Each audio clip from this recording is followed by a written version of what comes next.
골프의 황제라고 불리는 타이거 우즈가 제주도에 와서 골프 클리닉을 하고 있습니다. 특별히 이번에는 바나나 샷이라고 불리는 고난도의 샷을 선보여서 사람들을 경악시켰다고 합니다. 저는 골프를 하지 않는데도 타이거 우즈라는 이름을 아는데 골프를 하시는 분들은 얼마나 잘 아시겠습니까?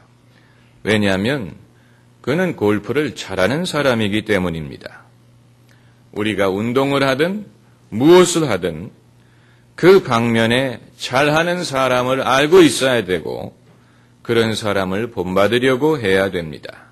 그러면 우리도 잘할 수 있습니다. 음악을 하든 미술을 하든 사업을 하든 목회를 하든 그 방면에 있어서 잘하는 사람을 알고 그 사람을 본받으려고 하면 은연중에 그 사람처럼 됩니다.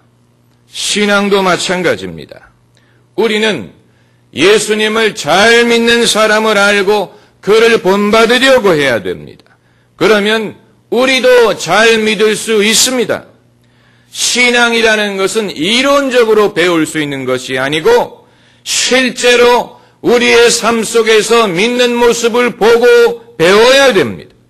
그렇기 때문에 예수님이 제자들을 가르치는 방식은 강의 중심이 아니고 그들과 24시간 함께 생활하셨습니다. 함께 다니고 대화하고 일하는 중에 그 제자들이 예수님의 모습을 보고 믿음으로 산다는 것이 무엇을 의미하는지를 배울 수가 있었던 것입니다. 그뿐만이 아니고 제자들이 예수님과 함께 다니는 중에 은연중에 예수님의 능력이 제자들에게 전달이 될 수 있었습니다.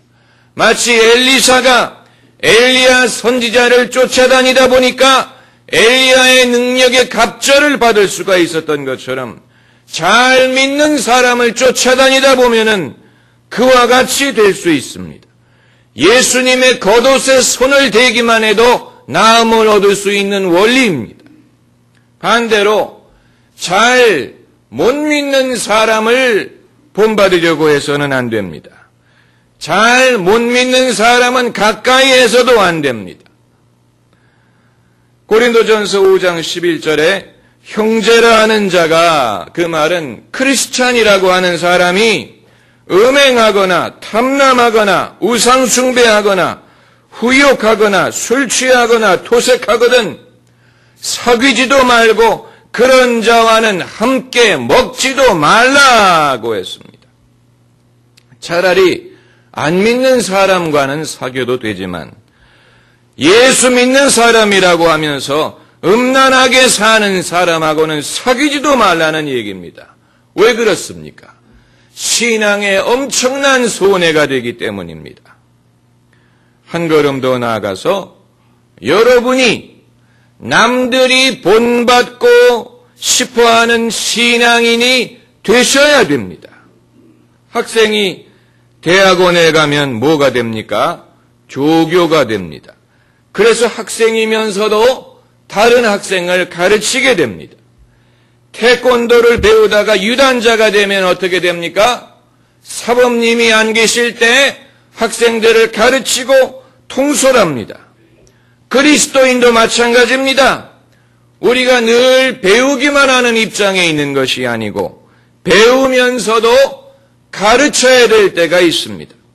히브리서 5장에 때가 오래므로 너희가 마땅히 선생이 되어야 할 터인데 아직도 믿음의 초보를 배우고 있다고 했습니다. 부전자전이란 말이 있습니다. 자식은 부모를 닮는다는 말인데 자식이 부모를 닮으려고 애를 쓰지 않아도 저절로 닮습니다. 유전자 때문입니다. 저도 저희 아버님을 가장 많이 닮은 부분이 목소리라고 생각을 하는데 신앙적으로도 마찬가지입니다. 자기에게 영향을 준 사람을 닮게 돼 있습니다. 하나님의 말씀은 유전자와 같이 역사합니다. 우리의 본질을 변화시킵니다. 여러분 자녀를 키우실 때 고급 음식을 먹이지 않아도 됩니다. 그저 평범한 밥, 국, 김치만 먹여도 거기에 얼마든지 영양분이 있어서 한창 자랄 때는요, 밥만 줘도 자라납니다. 신앙도 마찬가지입니다. 우리의 신앙이 자라기 위해서 반드시 고급의 말씀을 먹어야 되는 것이 아니고 한창 자라날 때는 아무거나 먹어도 자라납니다.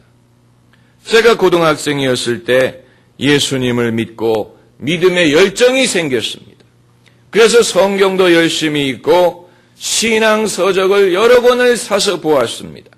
당시 제가 고등학생이고 무슨 신학생도 아니고 누가 추천을 해주는 것도 아니었기 때문에 제가 직접 서점에 가서 대충 보고 골랐습니다.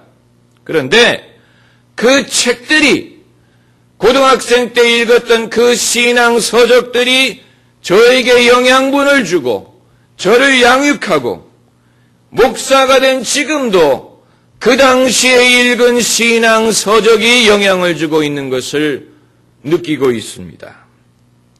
여러분, 믿음이 어떻게 옵니까? 믿음이 생기는 것은 신비한 현상입니다. 마치 사람이 사랑에 빠지는 것과도 비슷합니다. 영어로 사랑에 빠진다는 말을 fall in love라고 하는데 이것은 자기가 의도하지 않았는데 마치 어디 구덩이에 빠지는 것처럼 사랑이라는 데에 빠진다는. 나는 시집 안 가요 라고 우기던 처녀가 어느 날 시집 보내달라고 야단을 치는 이유는 사랑에 빠졌기 때문입니다. 오죽하면 사랑에 빠지는 현상을 콩가루가 씌운다 이렇게 부르지 않습니까? 에? 평소에 입양을 절대로 못할 거라고 생각하던 사람이 있었다고 합니다. 자기가 낳은 자식이 아닌데 어떻게 사랑을 할 수 있느냐 이렇게 생각을 했는데 어느 날 그 집 앞에 누가 아기를 놓고 갔어. 그런데 그 아기가 우는 모습을 보니까 사랑이 가더라고 합니다. 여러분, 바로의 공주가 모세를 처음 볼 때 모세가 울지 않았습니다. 그 순간에 그 모세를 자기의 아들로 키우려고 작정하지 않습니까? 그게 사랑이에요. 사랑은 우리의 의지에 따라서 움직이는 것이 아닙니다. 믿음도 마찬가지. 사람이 어떻게 믿음을 갖게 되느냐 설명하기 어렵습니다. 그러나 여러분이 이 자리에 앉아 계실 수 있는 이유는 어느 순간에 여러분에게 믿음이라는 것이 왔기 때문이에요. 여러분 예수 믿기 이전의 일을 기억하십니까? 그때는 교회에 대해서 관심도 없고 기독교가 남의 일이라고 생각을 하셨을 것입니다. 그러나 지금은 교회를 다니고 있고 스스로를 크리스찬이라고 여기고 있습니다. 그 이유는 뭔가 설명할 수 없는 변화가 우리 안에 일어났기 때문입니다. 저도 그렇습니다. 저도 옛날에는 목사님들이 뭘 하는 분들이었는지 잘 몰랐어요. 눈이 4개인 사람을 목사라고 불렀습니다. 제가 목사가 될 줄은 꿈에도 몰랐습니다. 그런데 이렇게 목사가 돼서 목회를 하고 있습니다. 그러니까 되니까 됩니다. 믿으니까 믿어집니다. 제가 이 말씀을 드리는 이유는 믿고 싶어도 안 믿어지는 사람도 있기 때문입니다.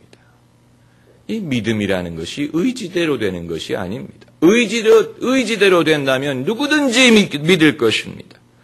그러나 우리는 믿음을 권할 수는 있지만 믿게 만들 수는 없습니다. 왜냐하면 믿음은 의지대로 되는 것이 아니기 때문입니다.